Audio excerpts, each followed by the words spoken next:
Assalamualaikum warahmatullahi wabarakatuh. Alhamdulillah wassalatu wassalamu ala rasulillah Sayyidina Muhammad ibn Abdullah wa ala alihi wa ashabihi wa mawalah wa la hawla wa la quwwata illa billah.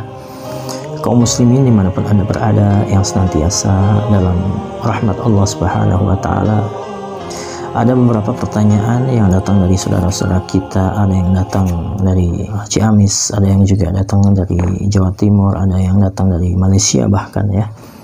Di sana di antara beberapa pertanyaan yang perlu kita perhatikan di sana adalah ketika muadzin mengumandangkan azan subuh, apakah seseorang masih boleh untuk meminum ataupun makan ya, seperti itu. Ketika muadzin masih azan maka nggak apa-apa makan saja, seperti itu. Ini adalah anggapan yang salah. Ya, sekali lagi ini adalah anggapan yang salah, karena masuk waktu subuh adalah masuknya terbit fajar, itu masuk waktu subuh. Maknanya orang ketika sudah azan berarti terbit fajar sudah terjadi ya sebelumnya. Jadi seperti itu. La yajuz ya, la yajuz wa man yaf'alu fasamuhu batil. Ya, wa man yaf'aluhu fasamuhu batil. Barang siapa yang melakukannya maka puasanya batal. Jelaslah. Kenapa? Karena orang minum ketika terbit fajar sudah jelas-jelas terjadi, waktu subuh sudah jelas-jelas masuk. Maknanya waktu terbit fajar yang merupakan waktu awal kali puasa, awal puasa ya, sebab kita puasa dari mulai terbit fajar sampai terbenamnya matahari. Itulah di sana pentingnya imsak atau menahan. Jadi sekitar 5 atau 10 menit sebelum, biasanya 10 menit lah ya. Coba kita lihat di jam-jam elektronik ataupun di aplikasi yang menunjukkan jam. Biasanya ada waktu imsak, waktu subuh. Biasanya waktu imsak itu lebih maju daripada waktu subuh sekitar 10 menitan. Maknanya untuk hati-hati ya.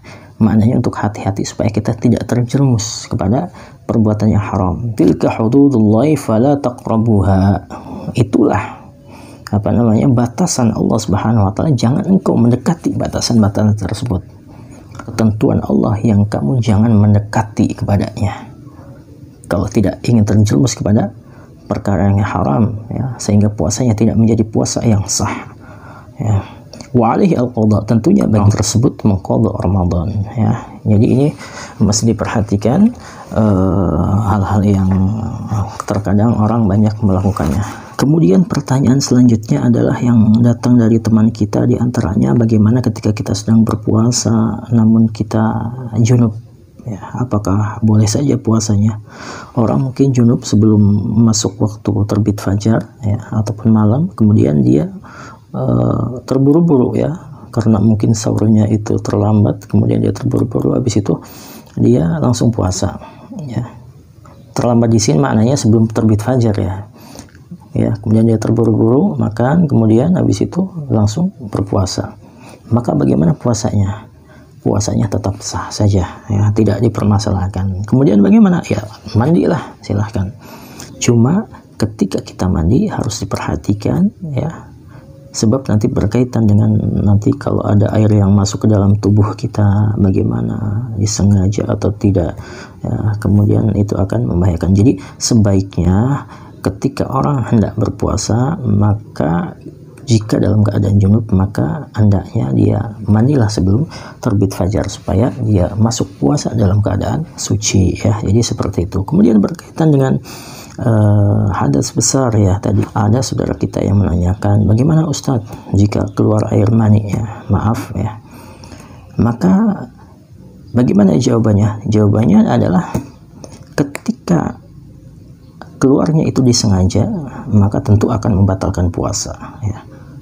Jadi di sana yang membatalkan adalah al-istimna ya, istaf'ala. Jadi maknanya talab, mengusahakan, berusaha untuk keluar ya.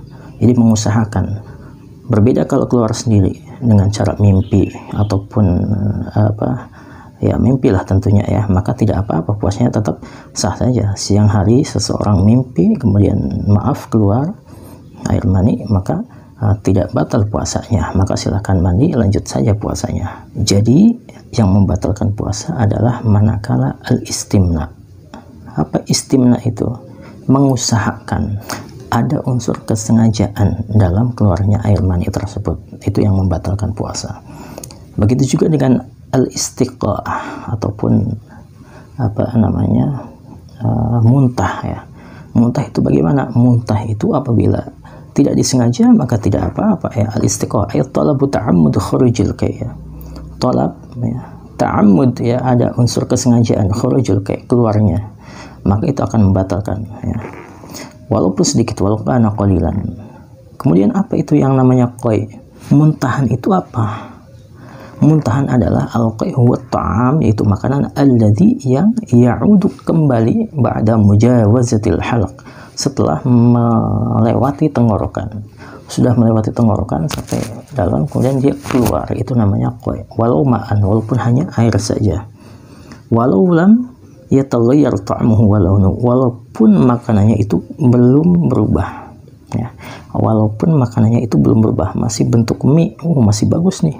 Nasinya masih bagus nih, nasinya keluarnya, maka tetap saja itu namanya qai. Kalau disengaja maka akan membatalkan puasa ya. Maka bagaimana ketika seseorang keluar qai ataupun muntahan, maka hukum mulutnya itu najis ya, mutanajis. Maka bagaimana?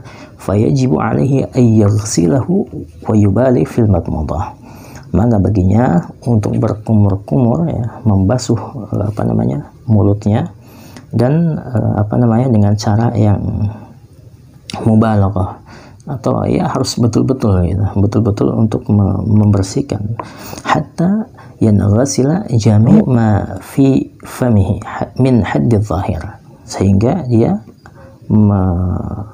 membersihkan semua apa yang ada di mulut dia sampai batasan zahir, itu batasan huruf kha ya, kemarin diterangkan ya, dalam batasan huruf kha. Wala yabtulu as-shaum idza sabaqahu al-ma' ila al-jawf biduni ta'ammud ya. Tidak batal puasanya kalau ada air yang masuk ke dalam tenggorokan kita, kalau memang tanpa disengaja, karena kita dianjurkan untuk betul-betul dalam membersihkan, karena ini mutanajis ya, karena mulut kita terkena najis dengan sebab muntahan tadi, sehingga kalau ada air yang masuk ya tanpa disengaja maka tidak akan membatalkan puasa. Tapi kalau disengaja tentunya akan membatalkan puasa. Kenapa tidak batal? Li'anna izalatan najasa ma'murun biha, karena membuang najis yang ada pada mulut kita, mensucikannya adalah sesuatu yang diperintahkan. Jadi manakala ada air yang masuk, maka tidak apa-apa selagi tidak disengaja masuknya. Jadi seperti itu, mudah-mudahan bisa menambah wawasan keilmuan kita sehingga puasa kita menjadi puasa yang baik di sisi Allah Subhanahu wa taala. Amin ya rabbal alamin. Jazakumullah wal afu minkum. Wassalamualaikum warahmatullahi wabarakatuh.